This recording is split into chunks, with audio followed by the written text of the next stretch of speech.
And back to part 2. This is Doctrine and Covenants, section 61, as we have it today. The first copy of this that we have is from Revelation Book 1. It is in the handwriting of John Whitmer. There's some circled names here, you might notice. And we're assuming, basically, we, meaning they. I did ink blot testing. No. So the editors and the forensic scientists, I would say, from the Joseph Smith papers have found that this is the same ink that was used with W.W. Phelps. We assume that this is him circling these names. And apparently it just refers to publishing these names out, not just giving last names, but actually publishing them all the way out.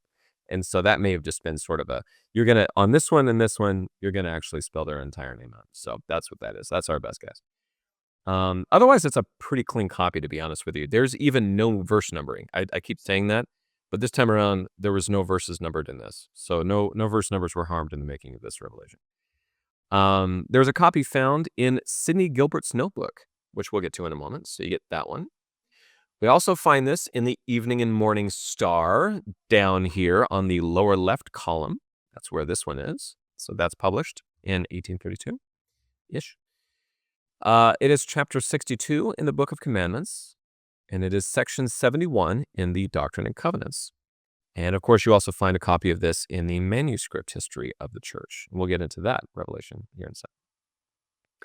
There is no difference of any kind besides the taking away of the historical introduction between 1981 and 2013, which is pretty remarkable because you're talking about William W. Phelps having like this open vision of the destroyer riding upon the waters and some kind of flowery language, but there is no change in this one. And I would also say in the next one. So the 1981, 2013, they're entirely the same, all the way down to the dates. So circumstantially to this, there are actually 2 revelations that are given on the bank of the Missouri River in 2 different locations along the river, but it's kind of as they're traveling. There's this one and there's section 62, which is given the day after this one. So Revelation Book 1 gives us this introduction. It says, 64th commandment given August 12th, 1831, on the bank of the river Destruction, or Missouri, unfolding some mysteries, etc., etc. We love our etceteras. Now, I would be curious, anyone in their comments can make to me, does anyone else call it the river Destruction? I'm wondering, because, I can understand, like, if it's a raging water, I'm from Idaho originally, and the Snake River originally was this thundering, crazy, dangerous river. Really fast rushing water. And that's kind of what was going on here at the time. So I'm curious if anybody knows if that's just a phrase here or if river destruction is something that people actually use to this day. But anyway, that's how they describe it. So this revelation is on August 12th. Our next revelation is on August 13th. So this is all part of the same trip. The Sidney Gilbert introduction gives us this. It says, a commandment received about 12th of August, 1831, on the banks of the Missouri, about 40 miles above Chariton, on our return from Zion. So my understanding is that they probably were about 100 miles away by the time that this revelation was given. Of course, that's all kind of speculative, and we're doing the best we can with what we have. But yeah, 40 miles above Chariton. So take a look at that on your maps if you like. But that's kind of how far they got by the time this was done. Evening and Morning Star, Book of Commandments, Doctrine and Covenants offer very, very little. Just basically revelation given on this time. And that's about all you get. The manuscript history gives us a lot more. It says, on the 9th, in company with 10 elders, I left Independence Landing for Kirtland.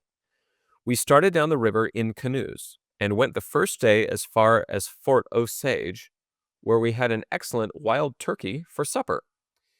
Nothing very important occurred till the 3rd day, when many of the dangers so common upon the western waters manifested themselves, and after we had encamped upon the bank of the river, at McLuhan's Bend, Brother William W. Phelps, in an open vision by daylight, saw the destroyer in his most horrible power ride upon the face of the waters.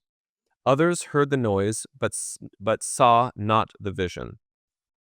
The next morning, after prayer, I received the following revelation given August 1831. So, apparently they had a great turkey dinner and not much going on. And then after that, they had a bit of a scare. And we'll get into that now in the historical introduction from Documents, Volume 1. It says, The content of the revelation reflected experiences Joseph Smith and his group had gone through as they made their way to St. Louis, Missouri.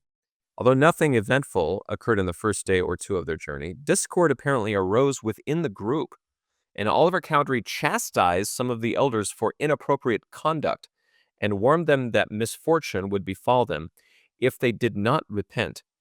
Soon after, a Sawyer, a submerged tree anchored to the bottom of the river, nearly capsized the canoe, carrying Joseph Smith and Sidney Rigdon. Unnerved by this encounter, Joseph Smith instructed the group to exit the water and camp for the night. According to a later Joseph Smith history, William W. Phelps then experienced, quote, an open vision by daylight, unquote, of the destroyer in his most horrible power, riding upon the face of the waters. The contention within the group was resolved later that night, and Joseph Smith dictated the revelation the next morning. Okay. There's a footnote in the historical introduction to this, which says, in Sidney Gilbert's copy of the Revelation, he gave the location as, quote, on the banks of the Missouri about 40 miles above Chariton. McLuhan's Bend? Anyway, therefore, probably at a site 5 miles west of Miami, Saline County, Missouri, may have been what the U.S. Army Corps of Engineers in 1878 called Tetsow Bend, an abrupt 4-mile southward U-shaped bend. This bend no longer exists because the river's channel has changed. William Clark may have referred to this same bend when he wrote in his journal that his expedition with Meriwether Lewis was passing through, quote, the worst part of the Missouri River in June of 1804, a time when they were traveling just west of the area where Miami was later established. And this is Miami, not Florida. This is another Miami. So yeah, these guys went through the worst of it, like the worst possible time of it. And apparently they also were not quite getting along, which, considering if you've ever had to travel like that with anyone, it gets pretty emotionally tense. So that was the whole situation. And also, if you don't know what a Sawyer is, it is not a whimsical boy in a make-believe story. A Sawyer is actually a submerged tree that's still anchored. So when you hit it, it's not going anywhere. It's a lot like hitting a rock. So that's what a Sawyer is. Sawyer, maybe, depending on where you are. Okay, so a little further from the historical introduction says, the revelation stated that God had permitted the elders to travel via the Missouri River to St. Louis, as instructed in an 8th August revelation, so that they could testify of the dangers on the water and warn church members not to travel to Zion on the river. At the time, the Missouri River was considered navigable only approximately 3 months out of the year. And as a kind of a footnote to this, they have said that apparently people called this the Mad River. It was widely known in this area because all these Sawyers and whatnot were the cause of about 70% of the watercraft wrecks on this river every year. So very, very dangerous. And apparently it was, the course of the river changed over the years. And I'm pretty sure that dams have been put up that have sort of taken the force out of this thing. But yeah, the river destruction, like I said, I'm still curious if anybody's ever heard it described that way. So what next? Well, the revelation emphasized, again, the need for the elders to proclaim the gospel as they journeyed home and gave specific instructions to Joseph Smith, Rigdon, and Cowdery to forego traveling on the river. Thereafter, Joseph Smith, Rigdon, and Cowdery traveled by land to St. Louis and then took a stagecoach to Kirtland, Ohio, by way of Cincinnati. So if you want to know, according to the historical introduction, they hopped a stage and got out of Dodge that way. There's various ways to get out of Dodge. So there you go. All right, so a little bit of content and footnotes. Again, not a ton here. These are kind of shorter, if you will. The text gives us this. It says, behold, I, the Lord, in the beginning, blessed the waters. But in the last days, by the mouth of my servant John, I curse the waters. Wherefore the days will come that no flesh shall be safe upon the waters, and it shall be said in days to come that none is able to go up to the land of Zion upon the waters, but he that is upright in heart. Footnote 15 clarifies something that I've always kind of wondered about. It says, according to the creation account in Genesis, when God separated the land from the water, he called both good. The Bible does not contain an explicit reference to John, presumably John the Revelator, cursing the waters. But John's vision of the last days included a burning mountain and a great star falling into the waters, causing death and destruction, and making the waters bitter.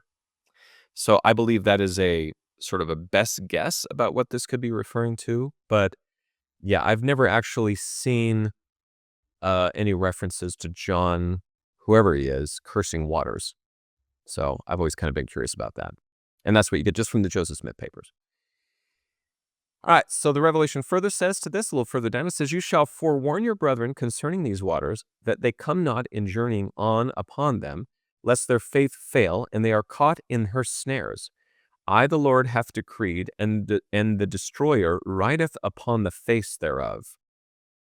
Footnote 18 to this says, in the context of this revelation, destroyer apparently refers to death. This usage, which appears in the biblical account of the Passover, was present in discourse of Protestant America in the 1830s, in which the destroyer was often equated with death or, quote, the angel of death. So I think there's been some confusion inside of the church about what this is. A lot of people think it's like satanic, but apparently no, it's just kind of this personification of death, this angel of death figure. A little further down we get in the text, "And behold, this commandment you shall give unto all your brethren, nevertheless unto whom it is given power to command the waters, unto him it is given by the Spirit to know all his ways. Wherefore let him do as the Spirit of the living God commandeth him, whether upon the land or upon the waters, as it remaineth in me to do hereafter." And so footnote 23 to this says, this is possibly an allusion to those recently ordained to the high priesthood. An addition Joseph Smith made to Genesis chapter 14 sometime between February and March of 1831 as part of his revision of the Bible stated, in reference to the holy priesthood, that, quote, "Everyone being ordained after this order and calling should have power by faith to break mountains, to divide the seas, to dry up waters, to turn them out of their course," unquote. So this may have been just part of that high priesthood training, because that was, as I think it was maybe 2 episodes ago, this is a very new calling that everybody just received. And this is what we got from the Joseph Smith translation of Genesis. All right, further into this, the commandment states, "And now concerning the residue, let them journey and declare the word among the congregations of the wicked, inasmuch as it is given, and inasmuch as they do this, they shall rid their garments, and they shall be spotless before me, and let them journey together, or 2 by 2, as seemeth them good." Footnote 25 to this says, "The 3 witnesses of the Book of Mormon affirmed, quote, we know that if we are faithful in Christ, we shall rid ourselves of the blood of all men, and be found spotless before the judgment seat of Christ," unquote. The idea that elders bear responsibility for the sins of those they do not warn appears in both the Bible and the Book of Mormon. And this is, kind of a harsh thing. Like, if you don't do your job as a called minister or missionary, if you will, as a member of the priesthood, those sins are kind of upon you. And so that's kind of reaffirmed here in the Doctrine and Covenants. So what's the aftermath of this? We've already kind of mentioned it. Joseph and company take a stage across the land. They, basically go from Kirtland to Cincinnati on stagecoach.